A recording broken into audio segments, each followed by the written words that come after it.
हस्तक्षेप.com के YouTube channel में आपका स्वागत है। यहाँ आपको मिलेंगी ऐसी खबरें जो गोदी मीडिया नहीं दिखाएगा।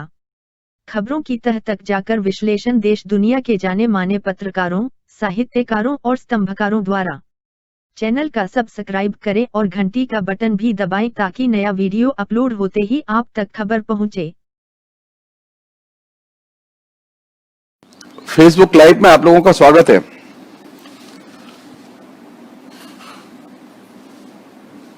आज की बातचीत का विषय है मोदी गवर्नमेंट की कोरोना प्रोपेगेंडा की रणनीति और विचारधारा। हमने कई चीजें पहले भी इस पूरे प्रसंग में आपके सामने रखी हैं और जो चीजें मैंने फेसबुक लाइव के जरिए इनिशियली अपने बातचीत में रखी थी, पिछले 60-65 दिन का जो अनुभव है उसने इस चीज को पुष्ट किया है। जो मेरा अनुमान था कि सरकार कोरोना को लेके कैजुअल रवैया अपनाए हुए है। जब लोग बहुत गंभीरता से ले रहे थे, मैं बार बार इस बात को मैंने इंफेसिस के साथ में रखा था आप लोगों के सामने, जिससे रिकॉर्ड में रहे ये चीज कि फेसबुक पे ऐसे भी लोग हैं, सक्रिय हैं, जो मोदी सरकार की जो कोरोना के संबंध में जो रणनीतियां हैं उनको बेहतर ढंग से जानते हो, उन्हें एक्सपोज भी कर रहे हैं। और इस लाइट में ही मैंने ये बात रखी थी कि ये रिकॉर्ड में चीज रहनी चाहिए कि केंद्र सरकार कोरोना को लेके एडहॉक रवैया अपनाए हुए है और ये एडहॉक रवैया उसका लगातार उसके एक्शन के जरिए प्रूफ हुआ। अब मैं इस पूरे प्रसंग में, यानी कोरोना का जो पूरा का पूरा कैंपेन चला है पूरी दुनिया में, पिछले अब 4 महीने का एक एक्सपीरियंस हमारे सामने है और इस 4 महीने के एक्सपीरियंस में जो चीज सामने आ रही है उसे शेयर करना बेहद जरूरी है, बेहद जरूरी है। कई लोगों ने पूछा भी है कि आप ये रोज फेसबुक लाइव क्यों करते हैं।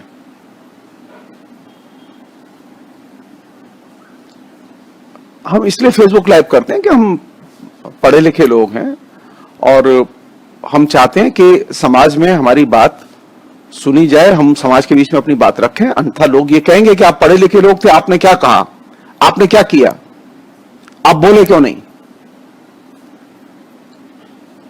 तो हमारी एक मात्र मकसद वो यही है कि शिक्षित समुदाय में हमारी बात जाए। नागरिक के नाते हम लोग क्या सोच रहे हैं इसे सरकार भी सुने और समझे। तो पिछले दिनों जिस तरह से मोदी सरकार ने लॉकडाउन लागू किया, लॉकडाउन को लागू करने के बाद में जो जो कदम उठाए उनकी हम टाइम टू टाइम चर्चा करते रहे हैं। उनका पहला पैकेज, उनका दूसरा पैकेज, उनके और जो दूसरे कदम, इनकी हम समय समय पर रियल टाइम में ही मीमांसा करते रहे। उनको मैं यहां दोहराना नहीं जा रहा।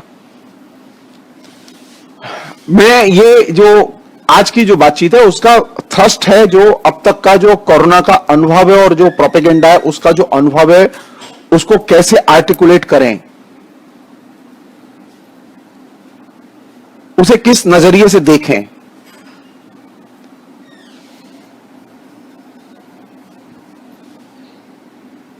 तीन महत्वपूर्ण शब्द हैं जिन्हें के इस पूरे प्रसंग में याद रखना चाहिए, या 3 महत्वपूर्ण पदबंध हैं या कैटेगरी हैं जिनमें कि इसे बांधा जा सकता है। उनमें पहली कैटेगरी है कि इस कोरोना के आने के साथ जो सबसे पहली चीज हमारे जेहन में आई और उठी,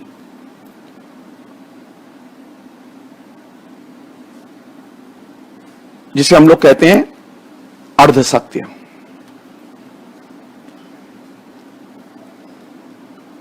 दूसरी कैटेगरी जो इस बीच में आई उसे कहते हैं कोरोना जनित संभावनाओं का विकृतीकरण। और तीसरी चीज जो इस बीच में हमारे बीच में आई,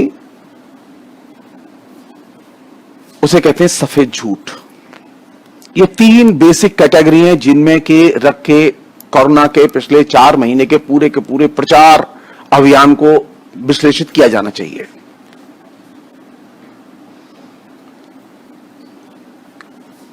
और इसके प्रमाण हैं। आप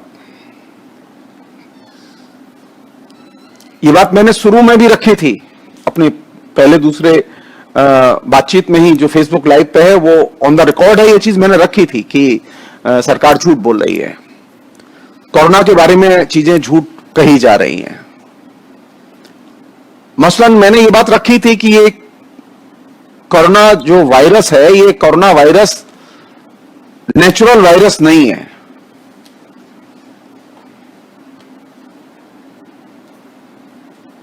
ये एकदम निर्मित वायरस है और इसको निर्मित ढंग से ही प्रचारित प्रसारित किया गया है। और निर्मित वायरस होने के कारण ही ये एक पर्टिकुलर टाइम पर ही सारे देशों में संप्रसारित हुआ है।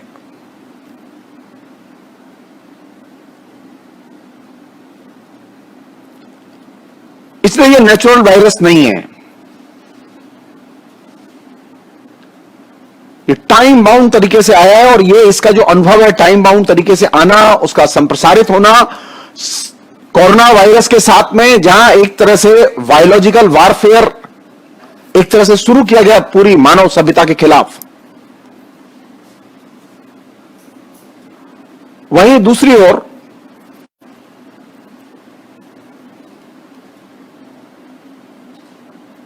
कोरोना के नाम पर जो कदम उठाए गए सारी दुनिया में और भारत में भी, मैंने पिछली बातचीत में ये कहा था कि नरेंद्र मोदी इस बात से अनभिज्ञ नहीं थे कि कोरोना वायरस आने वाला है। और मैं अब इसको बिल्कुल दावे के साथ कह रहा हूं कि भारत सरकार अनभिज्ञ नहीं थी।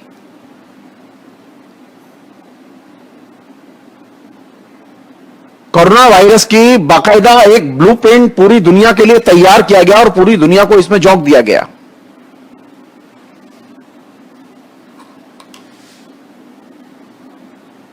और एक खास रणनीति के तहत ये सारे काम किए गए।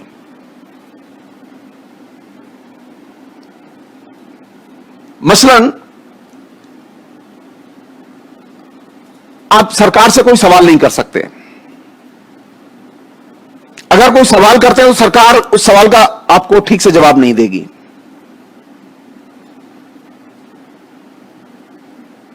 मसलन हमारा ये अधिकार तो बनता ही है ना कि हम सरकार से पूछें कि कोरोना वायरस के मेंटेनेंस पर पूरे देश में अभी फिलहाल पिछले 60 दिन में मोदी सरकार ने कितना खर्च किया।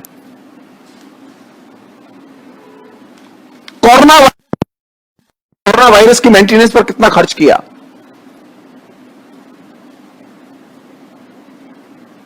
सरकार बताए कि खाद्य सामग्री के लिए उसने कितना पैसा दिया। सरकार यह बताए कि उसने दवा, केंद्र सरकार यह बताए कि उसने टेंट और दूसरी रहने की व्यवस्थाओं के लिए कितना पैसा खर्च किया और यह पैसा किन मदों से खर्च किया। सरकार यह भी बताए कि जो पीएम केयर फंड बनाया गया, उस पीएम केयर फंड में किस किसने कितना धन जमा किया और वह धन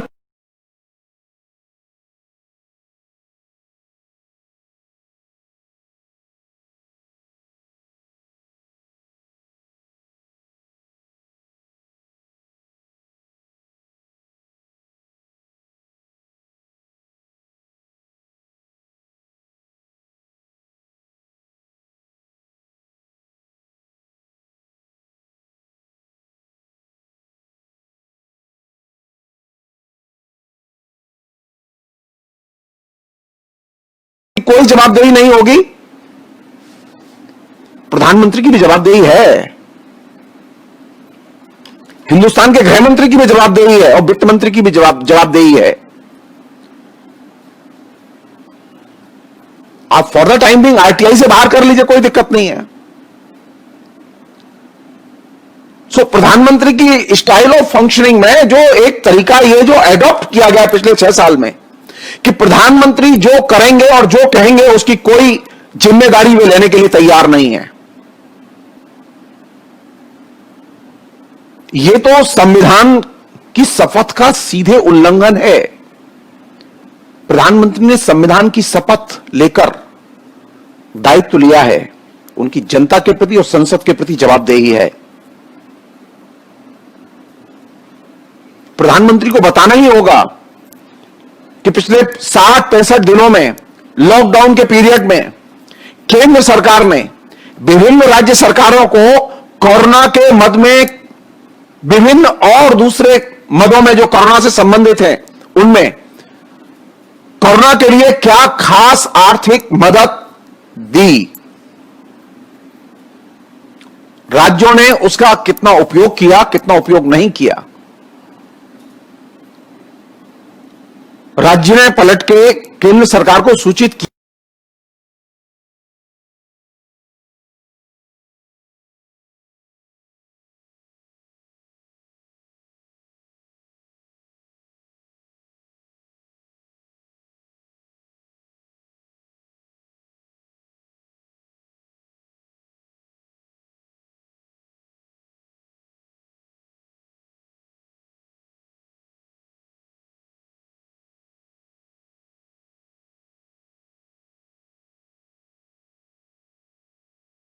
प्रधानमंत्री ने अपनी जिम्मेदारी नहीं निभाई और अपनी जिम्मेदारी निभाते हुए जो पारदर्शिता रखनी चाहिए थी वो पारदर्शिता नहीं रखी। मैंने बीच बीच में ये बात कही थी, कई बार कही है ये बात कि प्रधानमंत्री बिना कैबिनेट की मीटिंग किए तमाम योजनाओं की घोषणा कर रहे हैं। ये जो पैकेज डिक्लेयर किए गए आप इंडोर्स किए जाएंगे, यह कौन सी पद्धति है काम करने की?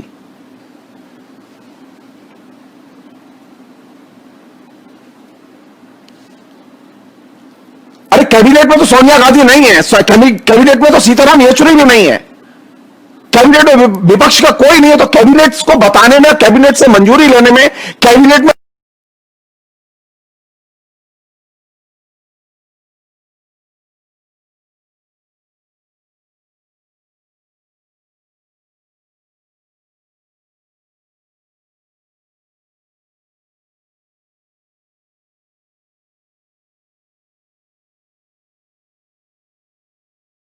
कोई जरूरत तो नहीं है उसको बुलाने की।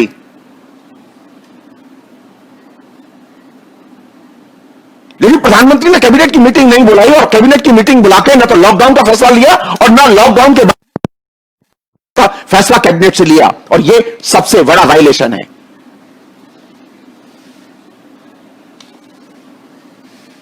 संविधान के प्रति जवाब, कार्य प्रणाली के प्रति जवाबदेही है।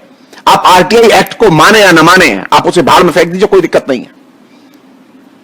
आरटीआई एक छोटा सा हिस्सा है, लेकिन जवाबदेही बहुत बड़ी चीज है। प्रधानमंत्री ने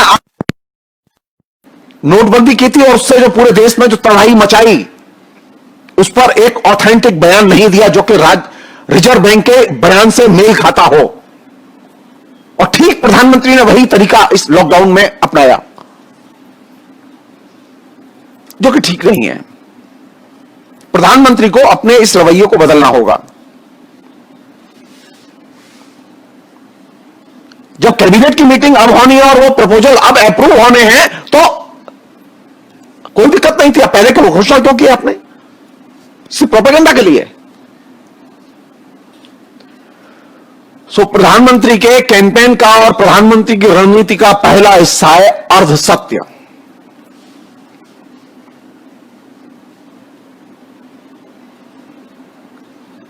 और अर्ध सत्य को अंडरलाइन करना बेहद जरूरी है, और ये अकेले ये प्रधानमंत्री नहीं है जो अर्ध सत्य बोल रहे हैं, और भी लोग हैं ऐसे।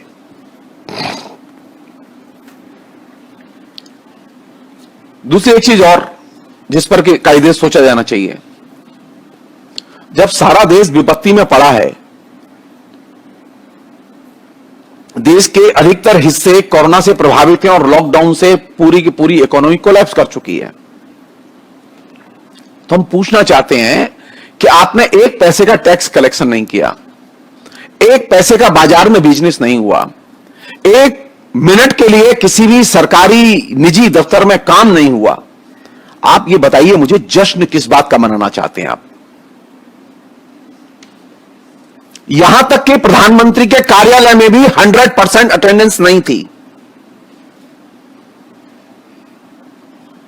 तो जश्न किस बात का मनाना चाहते हैं आप? क्या काम किया है आपने? उपलब्धि क्या है आपकी? अरे उपलब्धि तब होती जब भारत सरकार के दफ्तर चल रहे होते फुल फ्लेज, टाटा बिरला पूरी तरह से खोले होते, सारे उनके कारखाने खोले होते, तो आपकी उपलब्धि मानी जाती। अब मोदी तक के पड़े हुए थे और उस पर यह काम है।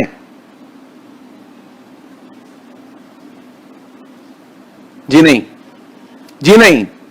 प्रधानमंत्री सिर्फ इतना बता दें कि केंद्र सरकार के ऑफिस में कितने % अटेंडेंस थी पिछले साल में, कितनी मीटिंगें ली ऑफिशियली। किसी भी मंत्री ने कोई नीतिगत घोषणा नहीं की है। उपलब्धि कहां से होगी आपकी? प्रधानमंत्री ने पिछले 65 दिन में कोई नीतिगत घोषणा नहीं की है। जो भी घोषणाएं की हैं वे सारी की सारी पहले से उपलब्ध घोषणाएं थी जिन्हें के सजा के पेश किया गया है। तो उपलब्धि कैसे मान सकते हैं? किस चीज का जश्न मनाया जा रहा है? ये इस बात का जश्न मनाया जा रहा है कि जनता घर में बंद थी, आंदोलन नहीं कर रही थी।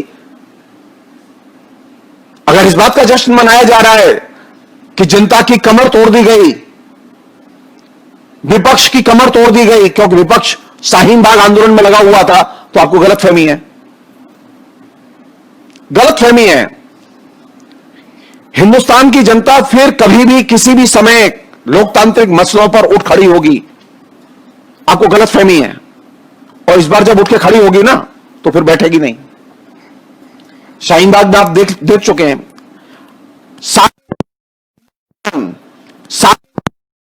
बावजूद हिंदुस्तान के 100 शहरों में शाहीन बाग आंदोलन उठ खड़ा हुआ था और सरकार की नींद हराम कर दी थी उसने। यह गलतफहमी नहीं पालनी चाहिए। एक ही प्रश्न है जिसका जवाब दो कि जश्न क्यों मना रहे हो?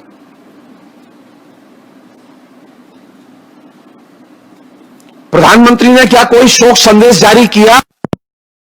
लोग मारे गए उनके प्रति देश 5 मिनट का मौन रखना चाहता है। क्या किया?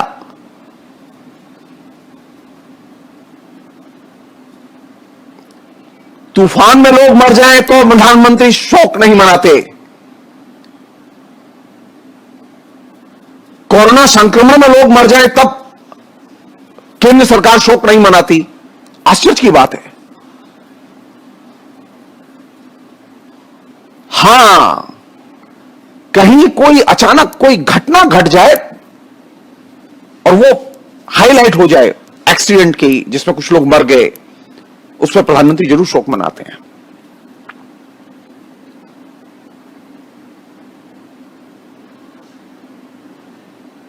मैंने एक बात कही थी, मैं उसे रिपीट करना चाहता हूं, बहुत जरूरी है वो चीज। मैं प्रधानमंत्री से जानना चाहता हूं कि जो कोरोना योद्धा, जिनको क्या वॉरियर कहते हैं, यानी पुलिस वाले, डॉक्टर, नर्स, ठीक, स्वीपर, ये कोरोना योद्धा हैं, क्या इनके लिए कोई एक इंक्रीमेंट भी दिया गया? क्या एक्स्ट्रा 100 रुपए भी दिए गए?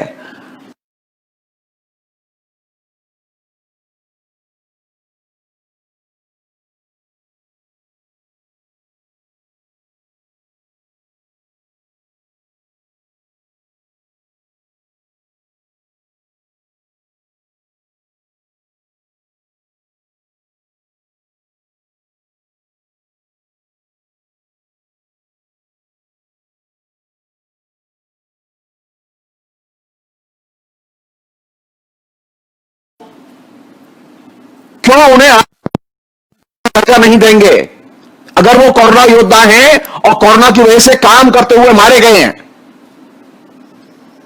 कोरोना संक्रमण की वजह से मारे गए हैं, तो प्रधानमंत्री जवान शहीद घोषित क्यों नहीं किया है और उन्हें आर्थिक मदद क्यों नहीं पहुंचाई गई है? इससे प्रधानमंत्री की गैर जिम्मेदारी और अमानवीयता दोनों परिलक्षित होती हैं।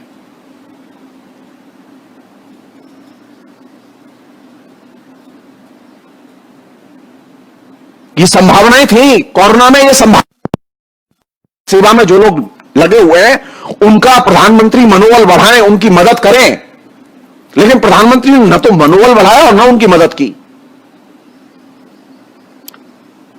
किसी भी सरकार को, स्वीपर को, किसी को भी मिला है और लोग अपनी जान खतरे में डाल के वहां काम करते रहे हैं। प्रधानमंत्री के यहां श्रम की और श्रम करने वाले की कोई इज्जत नहीं है, कोई इज्जत नहीं है। अगर इज्जत होती और सचमुच में सम्मान करते वो, तो बाकायदा जो कोरोना से प्रभावित होकर मरे हैं डॉक्टर, नर्स, स्वीपर, वो चाहे जिस राज्य के हों, वो चाहे जिस जाति और धर्म के हों, उनके लिए वो एक मुश्त आर्थिक राशि की मदद की घोषणा करते, उनके बच्चों के लिए वो नौकरी की घोषणा की मदद करते, लेकिन उन्होंने नहीं किया अभी तक।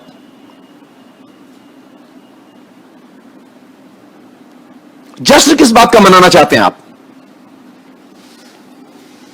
कोई काम करो पहले, फिर जश्न मनाओ। क्या कैबिनेट की मीटिंग तक नहीं हुई है जिनके जरिए के प्रस्ताव क्लियर करके डिक्लेयर किए जाते?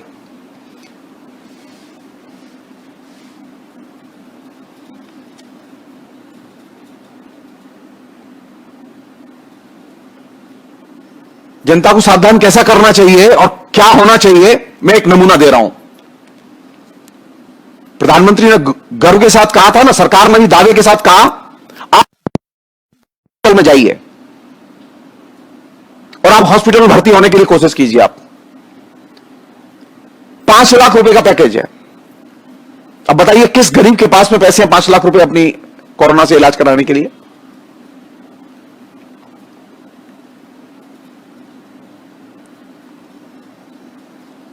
यानी कोई व्यक्ति अगर अपना कोरोना का इलाज किसी हॉस्पिटल में कराना चाहे तो उसे पहले 5 लाख का पैकेज देना पड़ेगा और सीवियर बीमारी लेना होगा।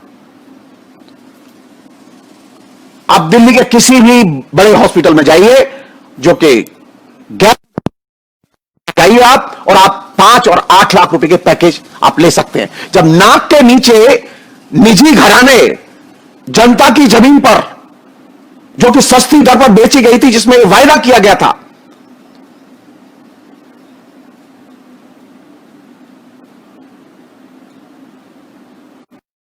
जो लोग हैं, जो बीपीएल कार्ड,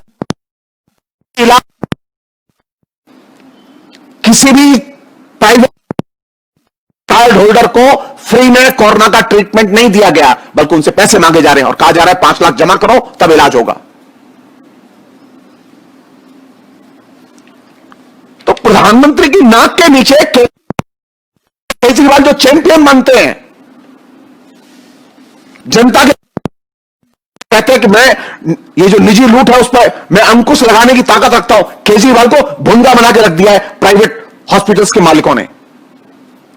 दिल्ली की सरकार दोनों मिलके अभी प्राइवेट पॉकेट में पड़ी हुई हैं।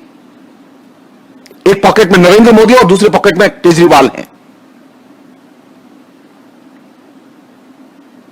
और दिल्ली में सरेआम 5 लाख और 8 लाख के पैकेज गरीब की जमीन पर बने हुए हॉस्पिटल पर।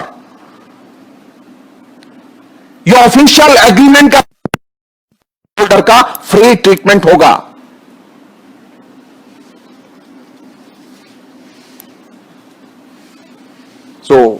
संभावनाएं किसकी हैं? कोरोना के आने के बाद में किसके विकास की संभावनाएं हैं? निजी क्षेत्र के जो अमीर लोग हैं उनके विकास की संभावनाओं को बल मिला है।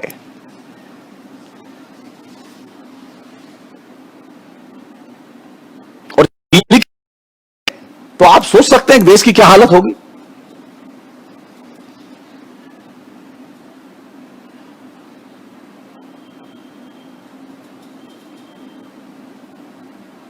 दिल्ली में सरकार नीति का जब पालन सरकार नहीं करा सकती, केंद्र सरकार करा सकती, तो यूपी, मध्य प्रदेश, राजस्थान,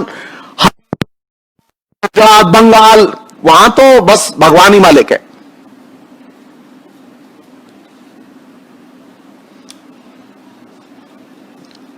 और ये जो नीति है, इस नीति का नरेंद्र मोदी ने जो ये नीति और केजरीवाल ने जो नीति एडॉप्ट की है, इस नीति का नया मंत्र क्या है? एक नया मंत्र यह है, या कहते हैं न्यू नॉर्मल, यह है अपना मुंह बंद रखो, सरकार का अनुकरण करो।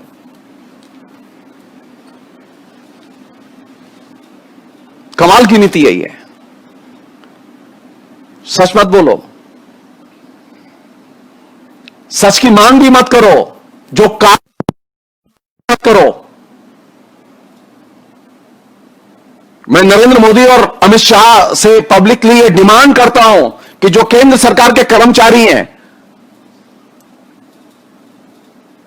जिनको बाकायदा सीजीएचएस के तहत मेडिकल सुविधाएं मिलती हैं घोषित प्राइवेट अस्पतालों में, आज वे अस्पताल वे प्राइवेट अस्पताल उन सुविधाओं को भी सीजीएचएस के रेट पर देने के लिए तैयार नहीं और डिनाई कर रहे हैं। जस्ट किस बात का बना रहे हैं आप? केंद्र सरकार के कर्मचारी अपनी वेतन देते हैं। केंद्र सरकार के कर्मचारियों का आपने 1 साल का महंगाई भत्ता बेहल कर लिया, रोक दिया।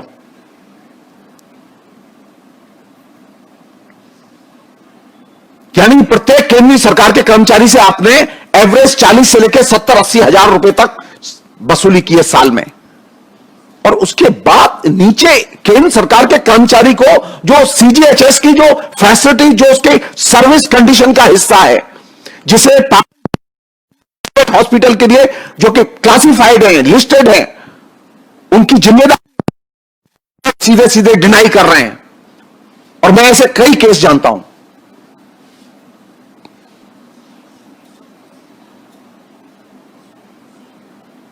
तो केंद्र सरकार जब अपने कर्मचारियों के हितों की जो कि उसकी सेवा कर रहे हैं, उनके और क्या नया नॉर्मल है? मुंह बंद रखो, अनुकरण करो। जी नहीं, जी नहीं, जनता बोलेगी। परसों जनता बोलेगी, और जब जनता बोलेगी तो कुर्सी डोलेगी। तय कुर्सी को कोई नहीं बचा पाएगा। यह गलतफहमी है, यह गलतफहमी है। नरेंद्र मोदी, अमित शाह को यह गलतफहमी है कि वे अपनी कुर्सी बचा लेंगे। यह गलतफहमी है।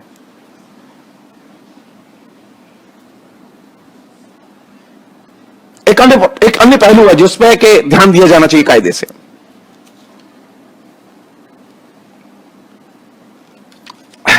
अच्छा, आप बताइए मुझे कि आपने ये बात क्यों बोली कि आप सोशल डिस्टेंसिंग रखें?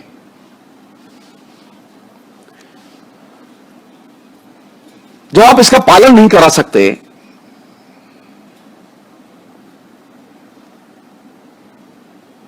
कितने साइंटिफिकली आप बताइए कि सोशल डिस्टेंसिंग कितनी रखी जाए? 3 फुट, 6 फुट?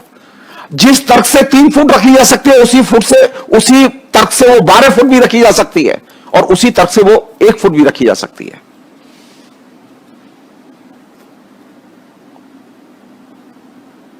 दिल्ली में सरकार सामाजिक दूरी के नियम को पालन कराने में असफल रही है। सोशल डिस्टेंसिंग का नारा सबसे बड़ा फ्रॉड साबित हुआ है।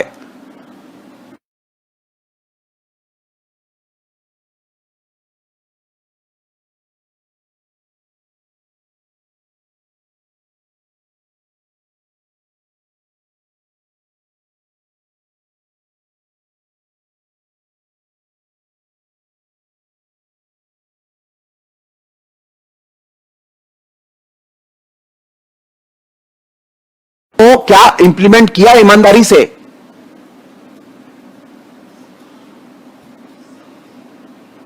अगर नहीं किया सोशल डिस्टेंसिंग को इंप्लीमेंट ईमानदारी से, तो बताइए कि यह असफलता किसके खाते में रखी जाए? नरेंद्र मोदी के खाते में रखी जाए, केजरीवाल के खाते में रखी जाए? एक और चीज जो बेहद जरूरी है,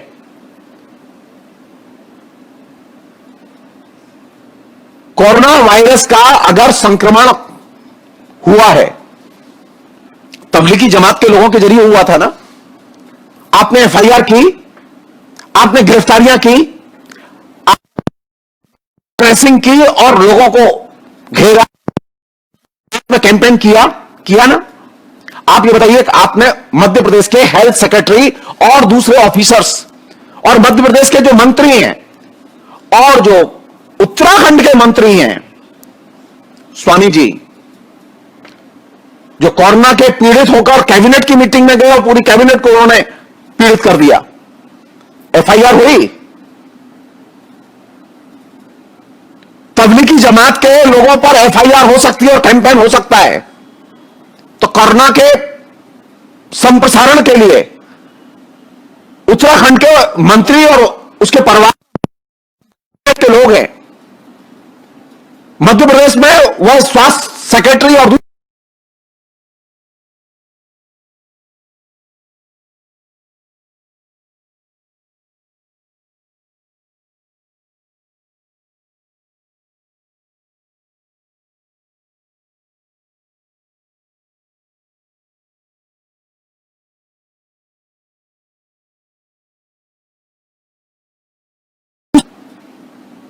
वे कोरोना के गाइडलाइन जारी की गई है, वे उन गाइडलाइन को नहीं मान रहे हैं। क्या के लोग अपने उन मंत्रियों और आईएएस ऑफिसरों के खिलाफ में उन्होंने कोई एक्शन लिया? जी नहीं।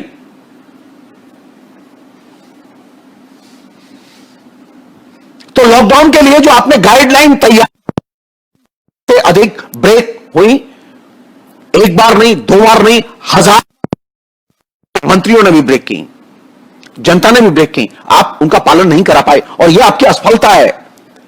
इसलिए आप जश्न किस बात का मनाएंगे? जश्न किस बात का में जो गाइड करा पाए?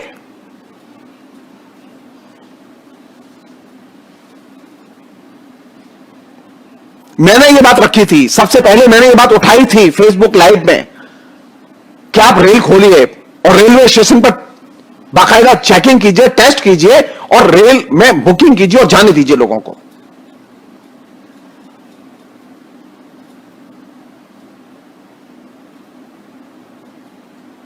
आप अगर शुरू में ही यह बात मान लेते तो इतनी फजीहत ना होती। और अब क्या स्थिति है?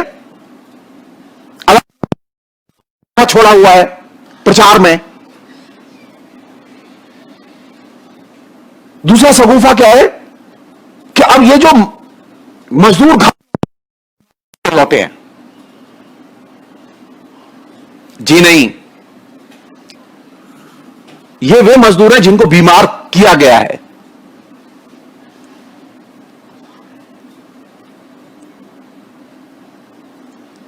ये मजदूर विदेश से नहीं आए और ये बीमारी में, बस्ती में, गंदी बस्ती में, मजदूर बस्ती में पैदा नहीं हुई। ये बीमारी हवाई जहाज पर चलकर आई थी और नरेंद्र मोदी की सरकार हवाई जहाज के संचालन की, हवाई अड्डों के संचालन की जिम्मेदार है। ना कोई राज्य सरकार जिम्मेदार है इसके लिए, ना कोई मजदूर संगठन जिम्मेदार है इसके लिए। तो कोरोना वायरस हमारे देश में आया कैसे? मजदूरों की बस्ती के जरिए, तबलीगी जमात के जरिए? जी नहीं, यह सफेद झूठ है। इसलिए मैंने कहा कि तीन फ्रेज, तीन कॉन्सेप्ट नरेंद्र मोदी के लिए बेहतर होंगे। एक अर्धसत्य, दूसरा यह कि ये जो कोरोना जनित जो तबाही है उसकी संभावनाओं का विकृतीकरण, और थर्ड सफेद झूठ। अब एक सफेद झूठ बार बार प्रचारित किया जा रहा है, लोगों के जेहन में उतारा जा रहा है कि सबसे ज्यादा कोरोना के पेशेंट कौन है? वे लोग हैं जो माइग्रेटेड मजदूर हैं, जो प्रवासी मजदूर हैं। जी नहीं, जी नहीं। आपका कैबिनेट मिनिस्टर और आपकी पूरी कैबिनेट, आपका कैबिनेट सेक्रेटरी वो माइग्रेटेड मजदूर नहीं है। उत्तराखंड का कैबिनेट मिनिस्टर माइग्रेटेड मजदूर नहीं है जिसको कोरोना हुआ है। मध्य प्रदेश का मजदूर नहीं है जिसे कोरोना हुआ है और जिसने कोरोना दिया है लोगों को। आपने एक्शन नहीं लिया, आपने भी नहीं किया।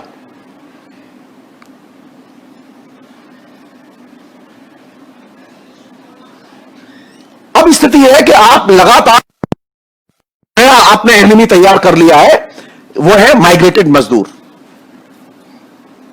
जिन मजदूरों की आपने पूरी इकोनॉमी बर्बाद कर दी लॉकडाउन के जरिए, उनकी रोजी रोटी छीन ली। वे मजदूर नहीं जानते थे वो किस विपत्ति में ठेल दिए गए हैं, आप जानते थे।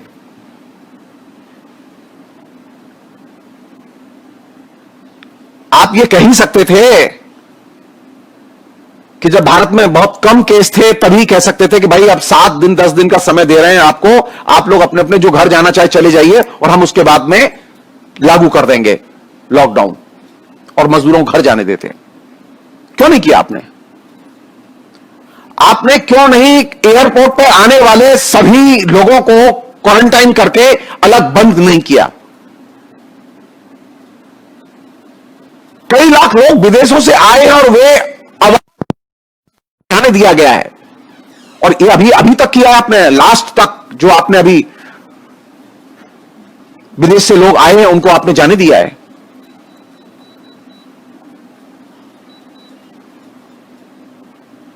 तो कोरोना अप्रवासी मजदूरों की देन नहीं है, बल्कि अप्रवासी मजदूरों को तो कोरोना का शिकार बनाया गया है, उनके ऊपर यह कोरोना संक्रमण थोपा गया है, वो विक्टिम है।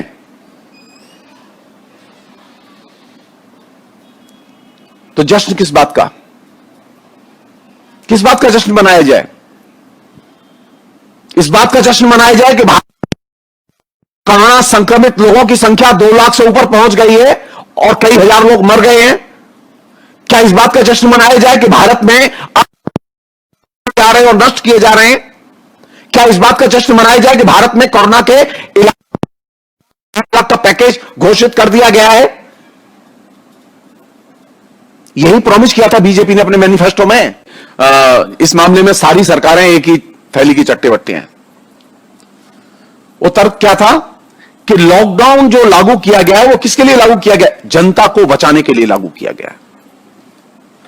ट्रंप भी यही बोल रहा था, इटली में भी यही बोला गया, और आपने भी यही बोला। सच सच बताइए, दिल पर हाथ रख के बताइए, लॉकडाउन से जनता मरी या बची?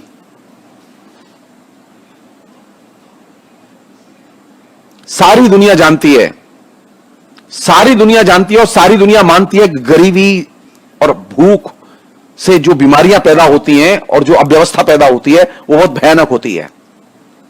आपके लॉकडाउन ने गरीबी और भूख को खैरात में दिया है जनता के लिए। इससे जनता की रक्षा हुई या जनता मरी?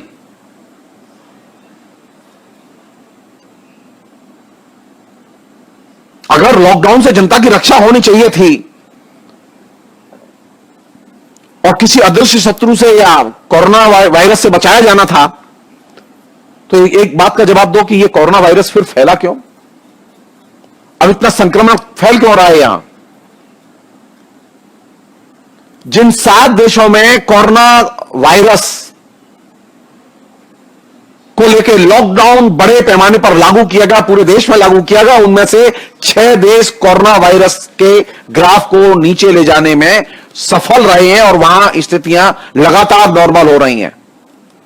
लेकिन भारत अकेला देश है, नरेंद्र मोदी जी, जहां लॉकडाउन के बावजूद कोरोना का ग्राफ लगातार क्रमशः ऊपर गया है, नीचे नहीं जा रहा है वो।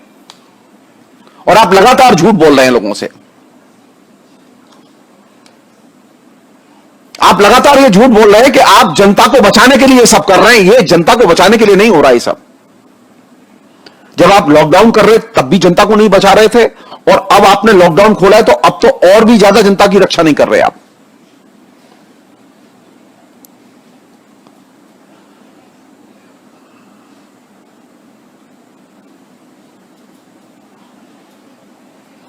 ठीक ठीक, कोई भी व्यक्ति भारत सरकार का,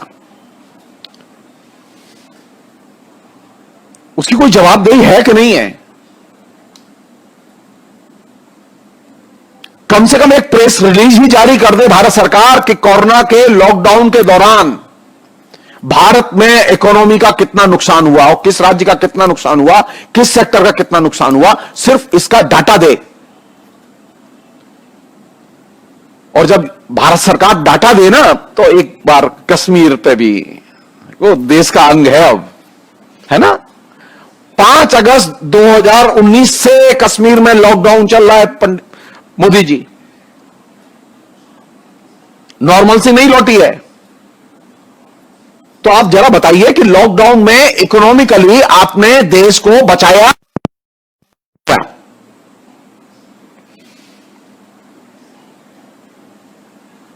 अरे जब आप गैस के चूल्हे बता सकते हैं,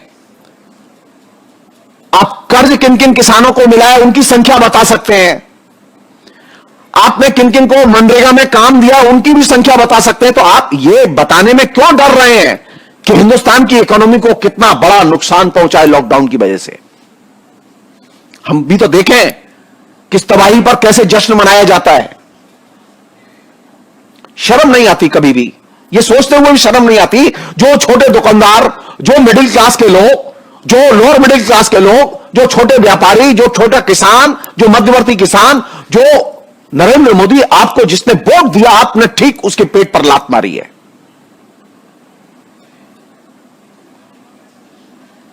आपके पूरे 6 साल के कार्यकाल में सबसे ज्यादा तबाह यह वर्ग हुआ है, उसकी तहस नहस कर दिए पिछले 6 साल में, जिसने आपको वोट दिया था।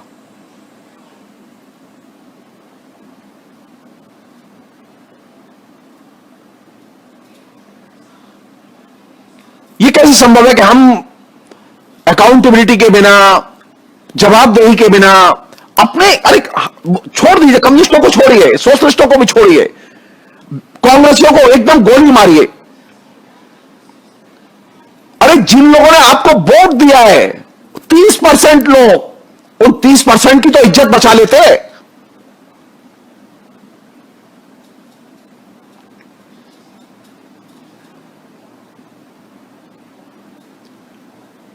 यह बताओ कि क्या सरकार के अस्पताल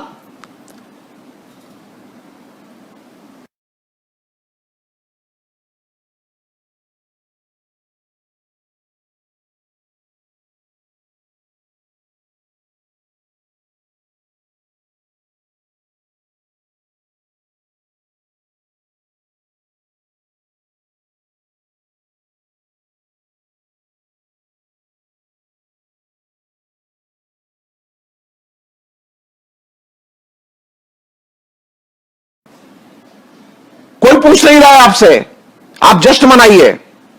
आप सिर्फ इतना बताइए कि आप कॉलेज और यूनिवर्सिटी में पढ़ने वाले विद्यार्थियों से लॉकडाउन के दौरान की फीस लेंगे कि नहीं लेंगे? मेरा मानना है कि आपको फीस नहीं लेनी चाहिए, और फीस आपको अपनी ग्रांट से देनी चाहिए। राज्य और केंद्र को अपने बजट से वो फीस जमा करनी चाहिए। लेकिन आपने कोई कदम ही नहीं उठाया। आपके अकाउंटेबिलिटी में ये नौजवान लड़के लड़कियां जो पढ़ने गए हैं, ये आते ही नहीं है।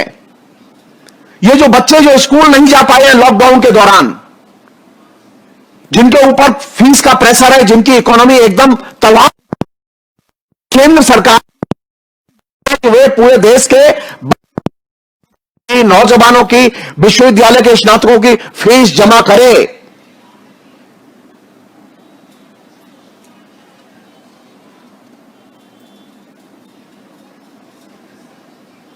आपके पैकेज में ये चीज नहीं आई है अभी। ये नौजवानों ने आपको वोट दिया था, आपको शर्म जरा भी नहीं आती इस बात को कहने में भी, सुनने में भी कि आपने जनता की मदद की है। आप जनता की आंख में सीधे धूल झोंक रहे हैं। आप नहीं की है, न केंद्र सरकार ने की है, न राज्य सरकारों ने की है।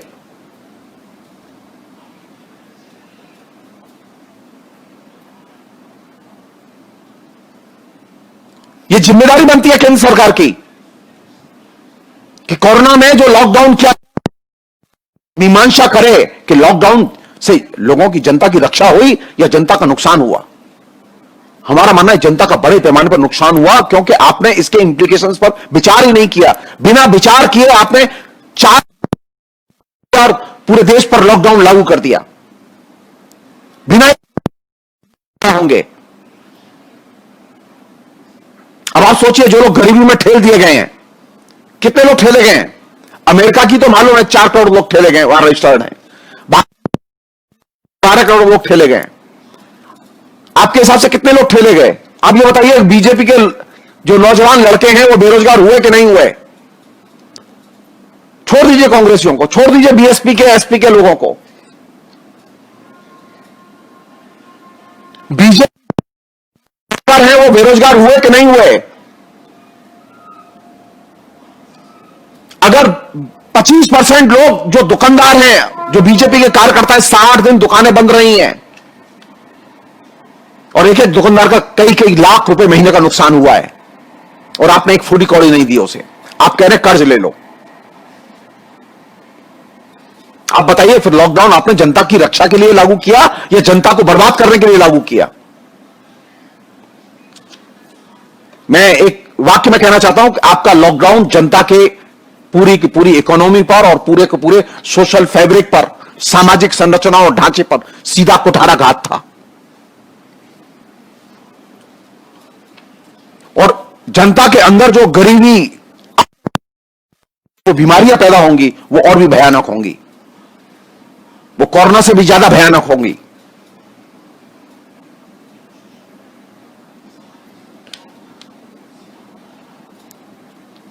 आपने क्या किया कि ये जो कोरोना आया ना, तो आपके लिए एक चांस था। आपने कहा ना, अवसर,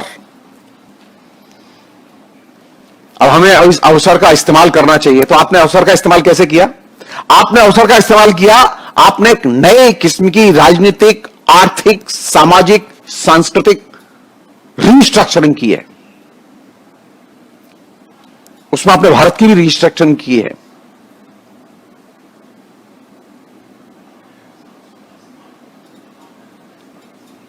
और यह रिस्ट्रक्चरिंग बहुत खतरनाक है।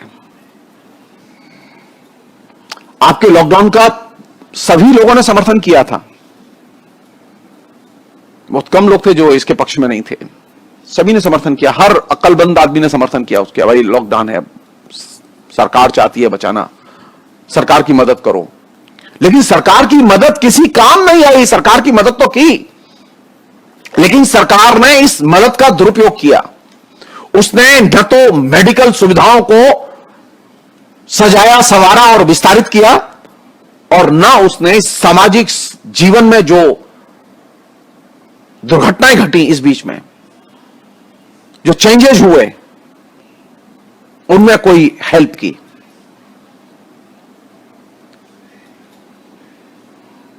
अगर लॉकडाउन से हेल्थ सिस्टम में कोई सुधार नहीं हुआ और लोगों को हेल्थ सुविधाएं नहीं मिली, मैं आपको अपना एक मथुरा का तजुर्बा बता सकता हूं, क्योंकि मैं 60 दिन तक मथुरा में लॉकडाउन में अंदर था,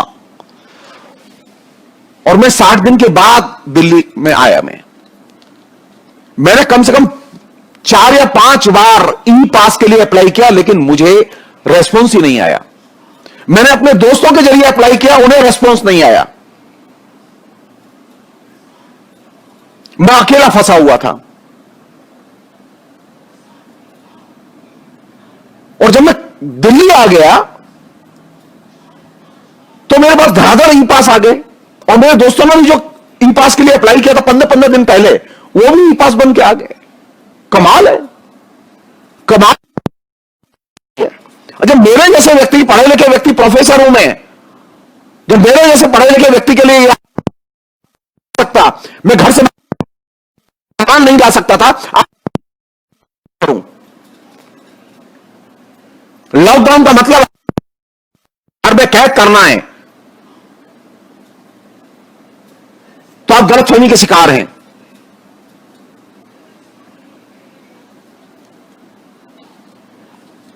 मथुरा में एक इलाके कोरोना के पेशेंट मिले। आप करके, जैसा कि आपने नियम बनाया है, जो कब बनाया आपने कि 250 मीटर के इलाके को आप सील बंद कर देते। आपने क्या किया कि एक मोहल्ले में कुछ पेशेंट मिले, नहीं क्या, सील बंद कर दिया, रेड एरिया घोषित कर दिया। अब वहां कोई चीज जा नहीं सकती, वहां से कोई चीज आ नहीं सकती। सो लॉकडाउन का इस तरह से पालन आपने किया, रक्षा के लिए या उत्पीड़न के लिए? इसे कहते हैं विवेकहीन प्रशासन और विवेकहीन तरीके से नियम का पालन करना। जो चीज आपको 5वें लॉकडाउन में समझ में आई कि आपने ये कहा कि नहीं, ये लोकल स्तर पर लोग तय करेंगे, उसकी गाइडलाइंस तय करेंगे, वो तय करेंगे कैसे लॉकडाउन को लागू करें नीचे। तो उन्होंने तय किया कि नहीं, जहां संक्रमण है उस इलाके को, एक पर्टिकुलर एरिया को ब्लॉक किया जाएगा और वहां आवागमन बंद किया जाएगा, वो सील किया जाएगा इलाका। और ये सही था। तो आप बताइए मुझे कि जब ये नीति सही है, तो जो पेशेंट केरल में मिला, तमिलनाडु त्रिवेंद्रम में मिला, उस त्रिवेंद्रम में मिले देश में लॉकडाउन कैसे कर दिया? जो 5वें लॉकडाउन में पॉलिसी आपने फर्स्ट लॉकडाउन में अडॉप्ट की होती, तो मोदी जी आपने सचमुच में जनता की सेवा की होती, लेकिन आपने उल्टा किया। अभी कर रहे हैं ना आप। मैं जहां रहता हूं अभी शालीमार बाग में, उसके पास में हैदरपुर इलाका है। तो वहां जिस 2-3 गलियों में क्लस्टर, झुंड का झुंड कोरोना संक्रमित पाए गए, तो वहां कुछ गलियां बिल्कुल एकदम सील कर दी गई हैं। और ये सही भी है, साइंटिफिक है। लेकिन आपने क्या किया? पहले आपने पूरा देश और कहा ये विक्ट्री है मेरी। जी नहीं, ये बेवकूफी है, ये विज्ञान नहीं है। और आपने कानून आपके हाथ में है, तो आपका अगर कोई इस समय विरोध करेगा तो आप उसे जेल में डाल देंगे, क्योंकि वो प्रतिवाद कर रहा है। सो लॉकडाउन लागू करने के पीछे जिस अकल की जरूरत थी, उस अकल को तो आपने खूंटी पर टांग दिया और आपने ब्लाइंडली लॉकडाउन लागू किया, और इसने इकोनॉमिकली, सोशली, कल्चरली हिंदुस्तान के ऊपर बहुत बुरा असर डाला और इकोनॉमी को पूरी तरह से तोड़ दिया। और ये आपने किया इसलिए कि आप पूरी की पूरी इकोनॉमी को मैनिपुलेट करके रिस्ट्रक्चरिंग कर सकें, और आपने किया।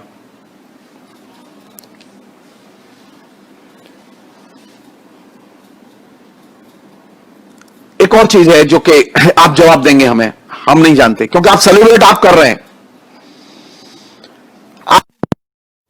में पिछले 60 दिन में बच्चों की मृत्यु की दर क्या है? बच्चे मरे कि नहीं मरे?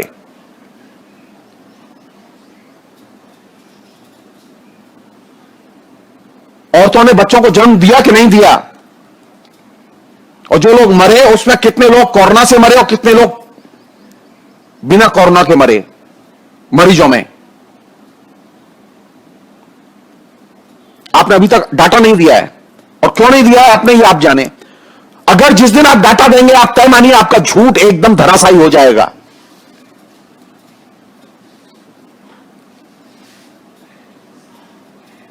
कोरोना के बारे में जो डाटा का जो झूठ आपने खड़ा किया है, वो पूरा का पूरा धराशायी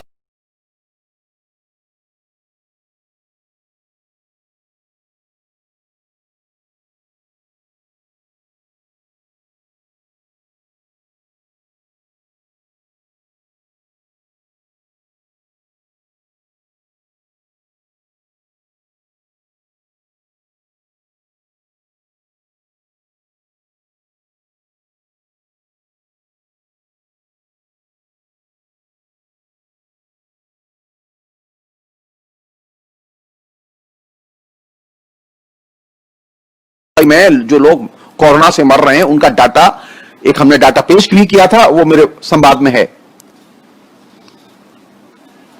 अब इटली में यह पाया गया कि इटली में तकरीबन 25,000 लोग मरे और यह प्रचारित किया गया कि कोरोना से मरे।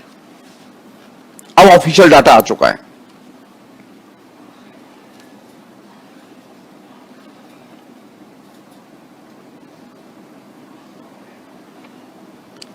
ऑफिशियली स्थिति यह है कि इटली में जो लोग मरे इस बीच में, यानी पिछले 4 महीने में, उसमें 96.3% लोग वे हैं जो कि गैर कोरोना बीमारियों से मरे।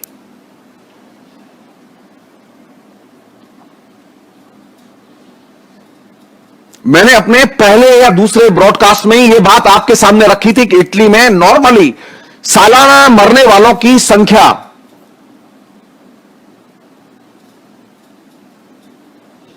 अगर वो क्रॉस करता है इस कोरोना के संक्रमण में, फ्लू से जो मरने वालों की डाटा था उसे वो क्रॉस करता है, तब देखना होगा कि इटली में सीरियस कंडीशन है। लेकिन इटली में कैंपेन, इटली के बारे में कैंपेन मीडिया में इतने, मोदी जी आप ये बताइए मुझे कि ये जो डाटा छुपाना है, ये क्यों मैं कह रहा हूं ये बात। और दूसरा एक देश और है, बहुत ही इंटरेस्टिंग है, वो स्विट्जरलैंड।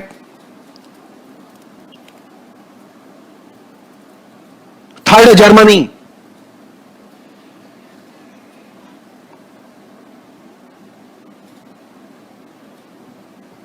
क्यों झूठ बोला जा रहा है? ये कोरोना को लेकर क्यों फियर साइकोसिस, क्यों भय का वातावरण और एक भय की मनोदशा तैयार की जा रही है?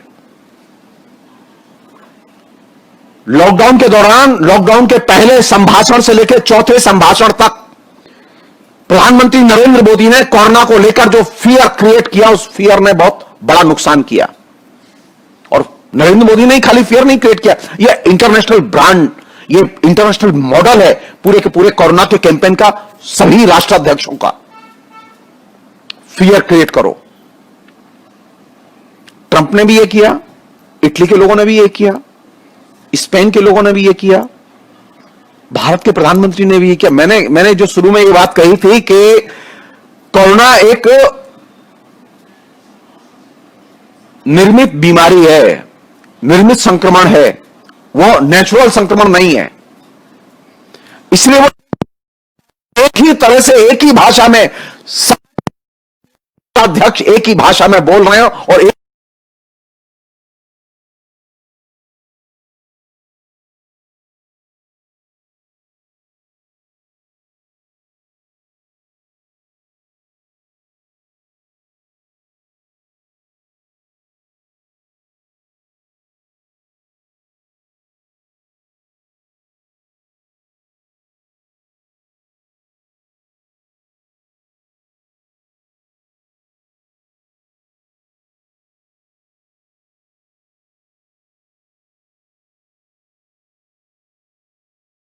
डिस्टेंसिंग को जबरदस्ती लागू किया गया। अमेरिका में भी और लोग नहीं मान रहे सोशल डिस्टेंसिंग को, भारत में तो फिर ताक पर ही रख दिया था। और जब आपने भय पैदा किया, सोशल डिस्टेंसिंग के नाम को जबरदस्ती लागू किया और इकोनॉमी को पूरी इकोनॉमी को बंद कर दिया। कोरोना जहां जहां पहुंचा वहां उसका एक पहला साइड इफेक्ट ये कि फियर, और दूसरा साइड इफेक्ट ये इकोनॉमी ठप,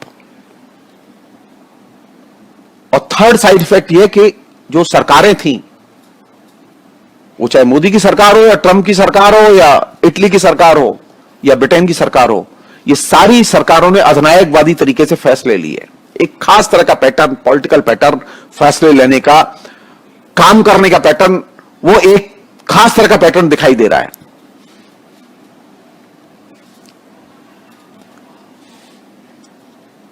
और एक अन्य पहलू जो इसमें उभर के आया वो ये कि आप झूठ को इतना तेज और इतनी स्पीड से बोलिए कि वो सच लगने लगे, तो आपने झूठ को सच में कन्वर्ट कर दिया और अब फिर आप उसी झूठ में अब विश्वास भी करने लगे। और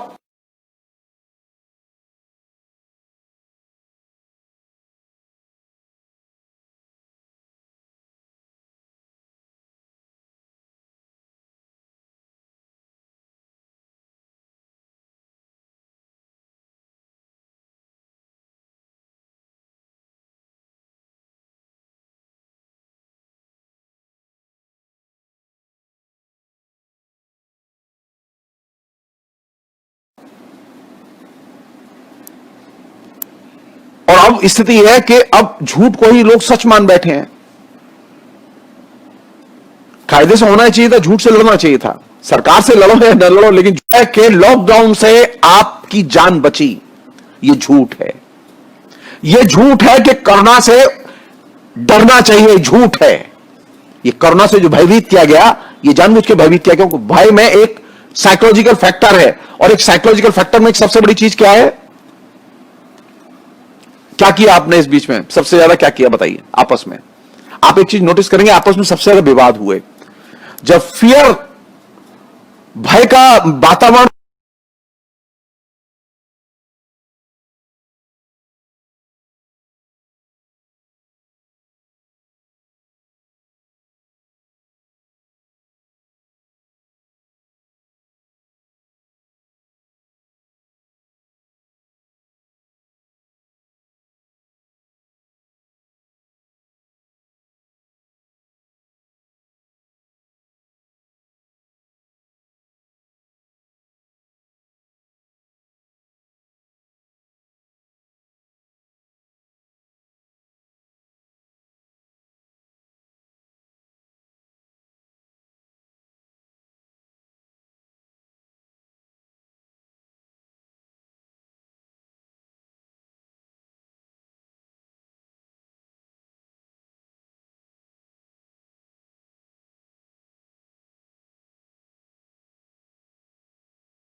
फियर की साइकोलॉजी अल्टीमेटली सामाजिक डिवीजन की साइकोलॉजी में बदलती है।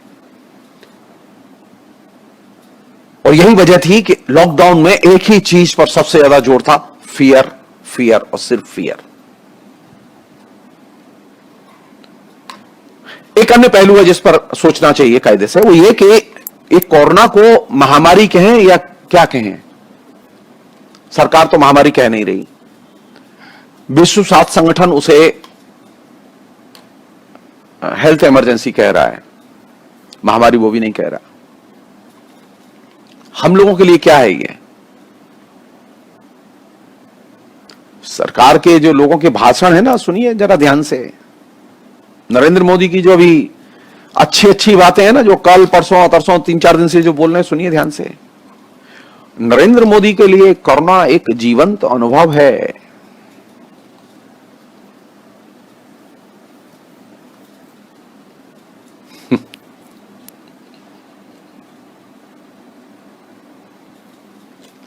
ये अनुभव कैसा है? ये पीड़ादायक है या ये ऑपरेशन वाला अनुभव है?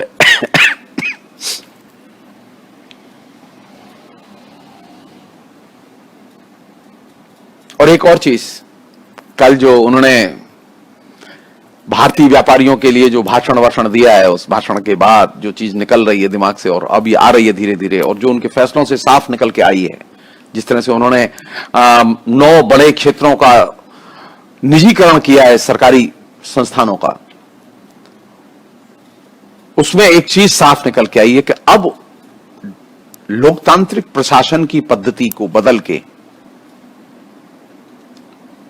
कोरोना के इस लॉकडाउन के पीरियड का इस्तेमाल करते हुए नरेंद्र मोदी जी ने एक कॉर्पोरेट प्रशासन के नियंत्रण की पद्धति में कन्वर्ट कर दिया है।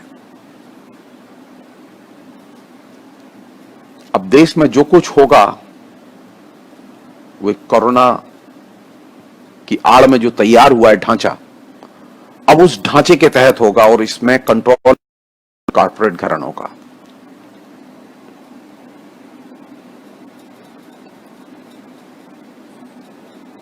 और इसमें सबसे इंपॉर्टेंट चीज कौन सी है? कॉर्पोरेट घराने जब से ये जो पिक्चर में आए हैं, नरेंद्र मोदी ने पिछले 60 दिनों में जो काम किए हैं, उसमें सबसे इंपॉर्टेंट चीज कौन सी है बताइए आप? नरेंद्र मोदी ने एक ही बड़ा काम किया है, वो है आर्थिक, लगातार नए नए आदेश जारी किए हैं। और जनता से वो ये मांग कर रहे हैं और जनता पर ये दबाव है कि वे उनके आर्थिक आदेशों का पालन करें। और ये आर्थिक आदेश इस बात का संकेत है कि अब हिंदुस्तान को और हिंदुस्तान की सरकार को कॉर्पोरेट तंत्र चला रहा है, खुल के सरेआम चला रहा है। सरकार नहीं चला रही। सरकार चला रही होती तो उसके फैसले कुछ और होते।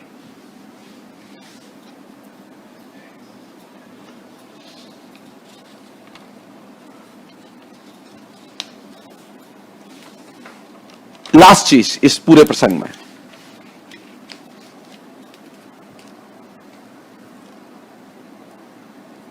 ये जो कोरोना वायरस आया, इस कोरोना वायरस के आने के साथ, यानी जब यह घोषणा हुई कोरोना वायरस की, तो उसके साथ में कौन सी चीज सारी दुनिया में शुरू हुई? दो चीजें शुरू हुई।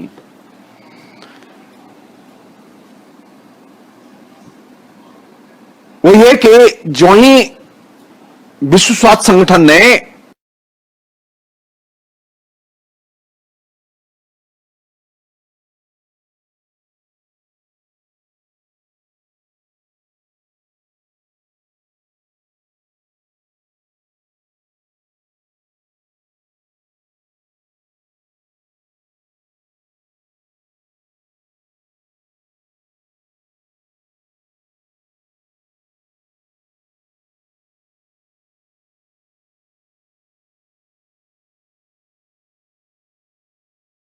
घोषणा कर दी और आर्थिक पाबंदियों की घोषणा कर दी।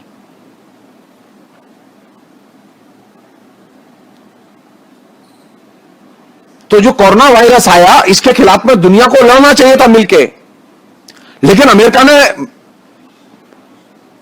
पहला निर्णय ये लिया कि उसने चाइना के खिलाफ में आर्थिक युद्ध की घोषणा कर दी। और आर्थिक युद्ध की घोषणा करते हुए जो चीज शुरू की गई, जो कि सबसे खतरनाक थी, वो यह कि चाइना के खिलाफ में एक जहरीला प्रचार शुरू किया गया।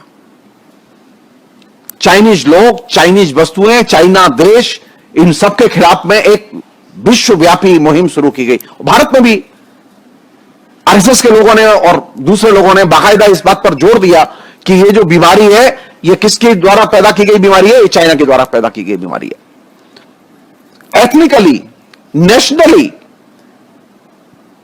चाइना के खिलाफ में सारी दुनिया में एक नियोजित कैंपेन अभियान चलाया गया।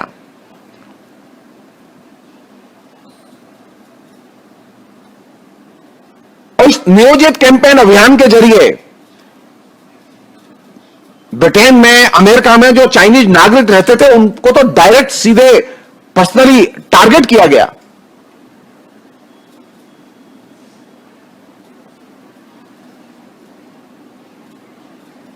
सो पहला जो एस्पेक्ट है उसका यह कि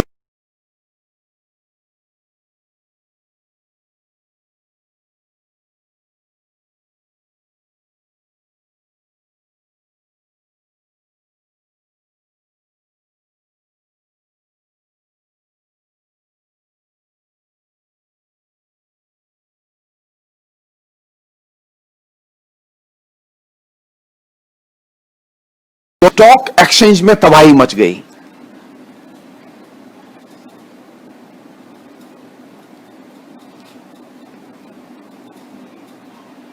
और ये जो स्टॉक एक्सचेंज में तबाही मची, उस स्टॉक एक्सचेंज में तबाही के कारण बड़े पैमाने पर अरबों खरबों डॉलर की संपत्ति गरीबों के हाथ से निकल गई, जिनका मार्केट में पैसा लगा हुआ था। यानी तकरीबन यह माना गया कि $6 ट्रिलियन स्टॉक मार्केट से एकदम गायब हो गया।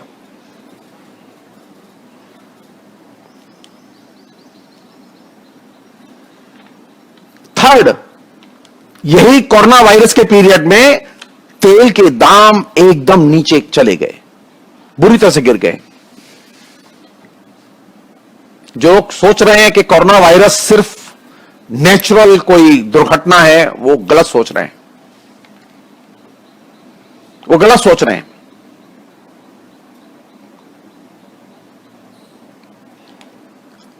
जब ये इतने बड़े पैमाने पर स्टॉक मार्केट कोलैप्स किया, स्टॉक मार्केट से पैसा चला गया, तो कायदे से स्टॉक मार्केट को और पूरी इकोनॉमी को दुरुस्त किया जाना चाहिए था, लेकिन ये नहीं किया गया।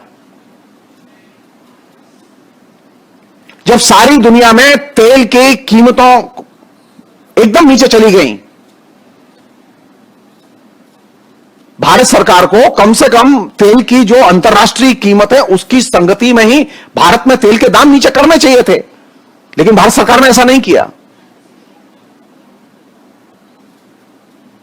तो भारत सरकार ने उल जलूल दामों में तेल की वसूली की।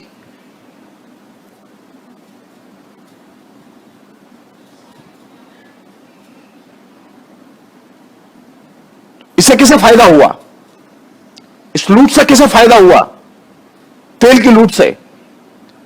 जो तेल सस्ती दर पर खरीदा गया और 3 गुने 4 गुने महंगे दाम पर बेचा गया।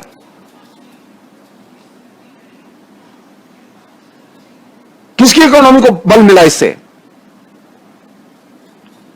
जाहिर है प्राइवेट तेल कंपनियों को बल मिला इससे।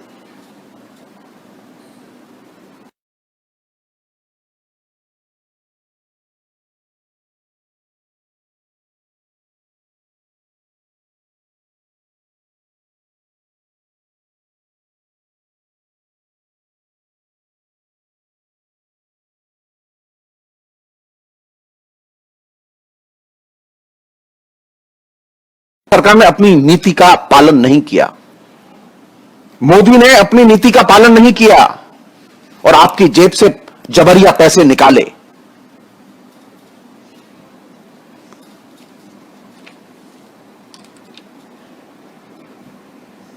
और आखिरी चीज इस पूरे प्रसंग में,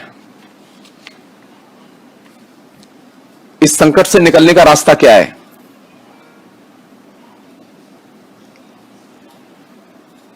मैं तो सिर्फ एक ही चीज जानता हूं, आप संघर्ष के बिना इस संकट से नहीं निकल सकते, अंततः पिसते रहिएगा। मोदी सरकार आपको चूरन बनाती रहेगी और आपका चूरन बाबा रामदेव बेचते रहेंगे। अब वो आपको गधा बना रहे हैं। 60 दिन तक आपको लॉकडाउन में बंद किया, अब आपके सामने बाबा रामदेव खड़े कर दिए गए कि अब आप एक्सरसाइज कीजिए। आप ये तय मानिए, आपको योगा करने से आपकी इकोनॉमी दुरुस्त होने वाली नहीं है। आपको योगा करने से आपका शरीर भी दुरुस्त होने वाला नहीं है। जब खाने को नहीं होगा तो देश में शरीर कहां से बनेगा?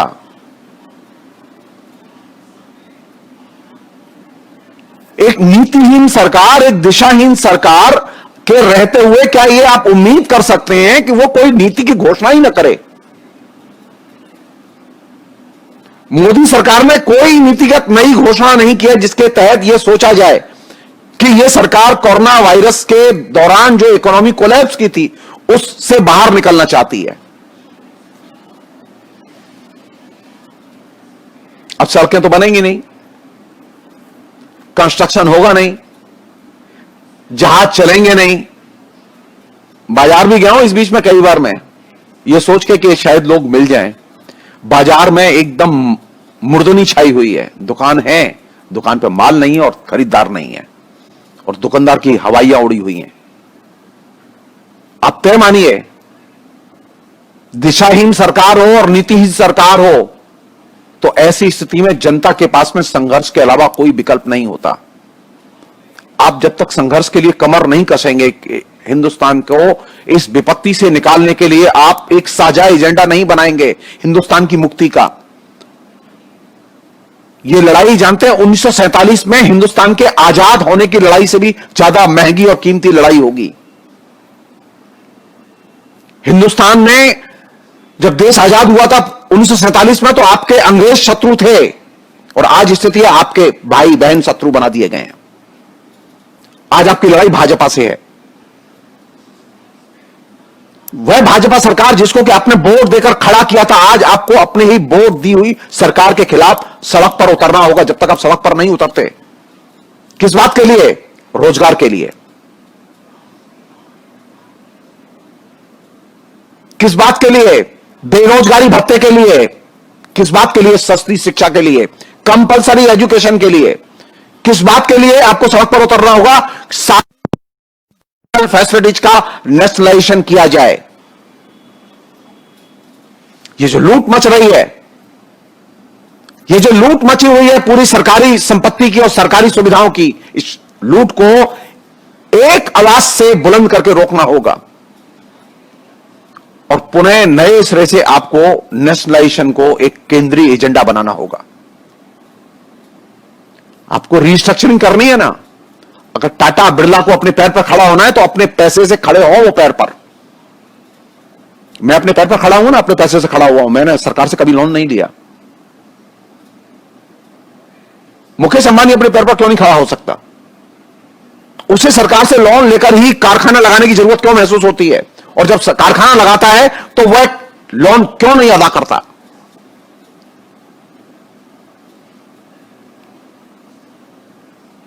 नेशनलाइजेशन का एजेंडा एक बड़ा एजेंडा होगा।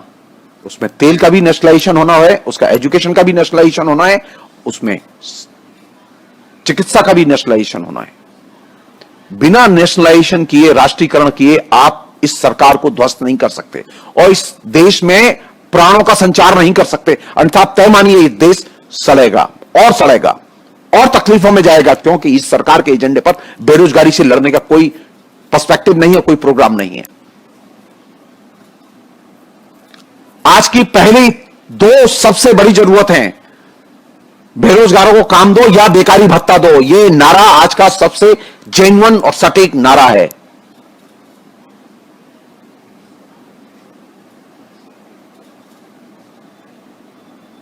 हम ये छोटे छोटे रूपों में सोचना बंद कर दें, बड़े रूप में सोचें। हिंदुस्तान की जनता के लिए इस 60 दिन का सबसे बड़ा सबक यह है कि हिंदुस्तान की जनता को देखने के लिए डॉक्टर उपलब्ध नहीं है, अस्पतालों में जगह नहीं है और इस सरकार के पास में मेडिकल सुविधाओं के विस्तार की कोई बुद्धि नहीं है, अक्ल नहीं है, नीति नहीं है।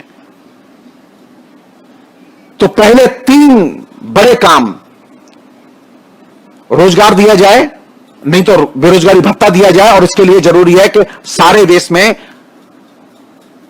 बाकायदा नए सिरे से रजिस्ट्रेशन शुरू किया जाए। घर घर रजिस्ट्रेशन सरकार शुरू करे और योजनाबद्ध तरीके से यह काम किया जाना चाहिए। दूसरी चीज, सारी शिक्षा मुफ्त होनी चाहिए। पूरी इकोनॉमी टूट चुकी है। छोड़ दें हम लोग ये जो प्राइवेट और जो सरकारी का भेद छोड़ दें। सरकार सारी शिक्षा को टेक ओवर करे, उसको नेशनलाइज करे और सारी शिक्षा मुफ्त देने की व्यवस्था करे अगले 10 साल तक। 10 साल के बाद सोचे।